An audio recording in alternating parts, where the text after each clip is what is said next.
Eh bien, bonjour à tous. Aujourd'hui, je vais vous expliquer pour moi quel est le meilleur fournisseur d'énergie dans ma situation.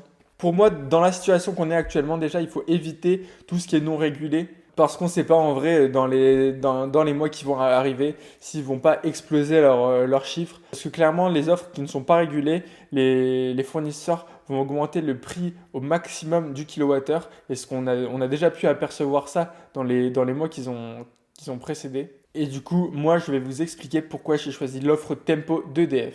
Je vais comparer avec l'offre de base d'EDF. C'est ce que j'avais pendant un an. Ça marchait très bien, mais j'ai voulu comparer avec l'offre Tempo. Et c'est pour ça que j'ai choisi l'offre Tempo parce que j'ai vu une vraie différence de prix, une vraie économie que je pouvais réaliser avec l'offre Tempo.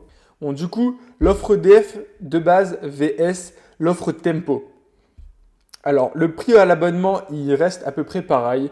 14,18 € pour l'EDF de base pour 9 kVA et l'offre Tempo c'est aussi pour 9 kVA, c'est 70%, 70 centimes plus cher, mais ça c'est vraiment dérisoire. Si vous voulez faire vos propres recherches, tout est vérifiable sur le enfin sur la grille tarifaire d'EDF, du coup vous pouvez vraiment tout vérifier. Normalement j'ai pas fait d'erreur, c'est comme ça que j'ai calculé pour ma part et normalement tout est bon.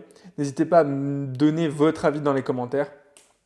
Alors, pour l'EDF Tempo, pour le prix au kilowattheure, on est à 13 centimes. Alors, je vais vous expliquer pourquoi j'ai calculé à 13 centimes le prix au kilowattheure pour l'EDF Tempo.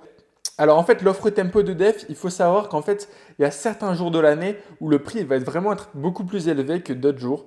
Il y a 22 jours par an où c'est jour rouge. En fait, c'est ce qu'ils appellent, c'est où c'est le moins avantageux d'être à l'offre Tempo. Ça se rapproche dans les 50 à 60 centimes le kilowattheure en heure pleine. Parce qu'en fait, l'offre Tempo, c'est en jour et c'est aussi heure creuse, heure pleine.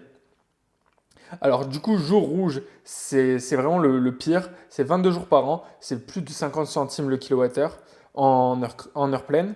Jour blanc, c'est 43 jours par an, ce qui représente 15 centimes le kilowattheure. Du coup, ça représente un peu moins que le DF de base déjà. Et jour bleu, c'est 300 jours par an, c'est 11 centimes le kilowattheure.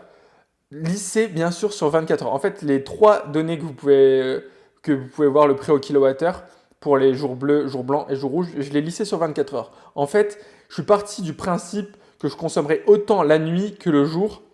Mais c'est surtout pour faire les calculs parce qu'en fait, il n'y a pas moyen de faire autrement les calculs. C'est dommage que EDF, justement, il n'y a pas directement sur leur site une simulation des autres offres EDF. Par exemple, si on passait en offre Tempo, combien ça nous reviendrait par mois? C'est vraiment super dommage. Mais du coup, je suis parti du principe que j'allais tout lisser, que j'allais consommer autant la nuit que le jour et autant les jours bleus, jours blancs et jours rouges. Alors que bien sûr, dans la réalité, je vais essayer d'optimiser et de consommer en heure creuse et consommer bien sûr le moins de kilowattheures en jour rouge, heure pleine, bien sûr. Mais du coup, j'ai vraiment tout lissé pour les calculs.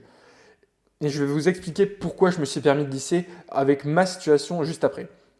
Alors, pour un conso total, alors en fait, je suis arrivé à 800 € jour bleu. En fait, c'est 800 € près. C'est 800 €. Comment je les ai calculés? En fait, je suis parti du principe que j'allais consommer pareil que l'année dernière. Du coup, 23 kWh, 23,5 kWh par jour. Du coup, ça représente à un tarif de 11 centimes 800 € par an. 149 € en jour blanc et 210 € en jour rouge. Du coup, en reprenant le tableau récapitulatif, ça représente un coût abonnement à l'année pour l'offre Tempo de 177 €, 7 € de plus. En coût annuel en kilowattheure, ça représente 1159 € vs 1458 € pour l'offre de base. Du coup, ça représente une belle économie. Sur un coût global, une économie globale estimée à 292 €, soit 24 € par mois et 18% en pourcentage d'économie réalisée en passant à l'offre EDF pour ma part. Alors, je vais vous faire un rapide résumé de ma situation. Alors, on habite dans une maison de 120 mètres carrés, mitoyenne des deux côtés. On est deux à vivre dans la maison et on a un mode de chauffage électrique. Et bien sûr, j'ai une voiture électrique. Sauf qu'on en dispose aussi d'un insert à bois, ce qui est vraiment très très utile en hiver, surtout quand ce sera les jours rouges, où il faudra vraiment optimiser un maximum. Et c'est aussi pour ça qu'on n'a pas non plus une très très grosse consommation l'année dernière de 8580 kWh pour un foyer qui chauffe uniquement au chauffage électrique et à l'insert. Franchement, c'est plutôt correct. Après, je vais pas vous cacher qu'une maison mitoyenne, au final, ça représente vraiment de belles économies aussi en termes de chauffage. Enfin, la chaleur est très très bien régulée l'été comme l'hiver. Du coup, ça représente aussi pas mal d'économies de chauffage. Du coup, si vous avez un peu une situation comme la mienne, vous pouvez peut-être vous baser sur les calculs, après avoir la fiabilité, enfin si vous jugez que mes calculs sont fiables ou pas. Moi, j'estime que je vais pouvoir optimiser le reste de l'année, consommer un maximum pendant les jours bleus et les jours blancs, et bien sûr pendant les heures creuses où je vais pouvoir recharger ma Tesla. C'est pour ça que je me suis permis de lisser un maximum. Mais sinon, j'avoue qu'ici on n'a pas de voiture électrique, c'est peut-être, enfin vous pouvez peut-être tenter l'expérience offre tempo, mais il faut vraiment que vous preniez en compte votre mode de vie et ça, c'est à voir de votre côté. Mais pour ceux qui ont une voiture électrique et qui ont un mode de chauffage électrique, mais qui ont une possibilité de se chauffer avec un autre, avec un poêle à bois ou quoi que ce soit à côté, ça peut être vraiment une très très bonne alternative, l'offre tempo. Pour moi, c'est un peu la meilleure alternative qui peut exister en 2022, en fin 2022. Et puis c'est pour ça que j'ai choisi l'offre Tempo pour mon fournisseur d'électricité. N'hésitez pas à commenter quel est votre fournisseur d'électricité actuel et combien vous payez au kilowattheure.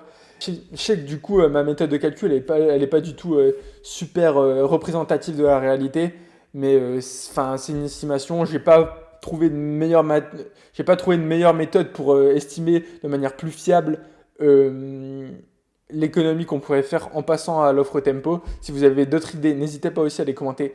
Du coup, merci de m'avoir regardé. La prochaine vidéo, n'hésitez pas à vous abonner parce que ça va peut-être être la revente de la Tesla. Je suis en cours de négociation, mais d'ici les prochains mois ou prochaines semaines, il va peut-être se passer parce que je vais sortir une vidéo bilan au final dès que je l'aurai revendu de la Tesla. Combien je l'ai revendu, combien je me suis fait de bénéfices, si je me suis fait du bénéfice et combien ça m'a fait économiser en termes d'essence. Vous saurez combien je l'ai revendu parce que c'est pas encore officiel et pourquoi je l'ai revendu, bien sûr. Du coup, n'hésitez pas à vous abonner. C'était Roméo, merci de m'avoir regardé.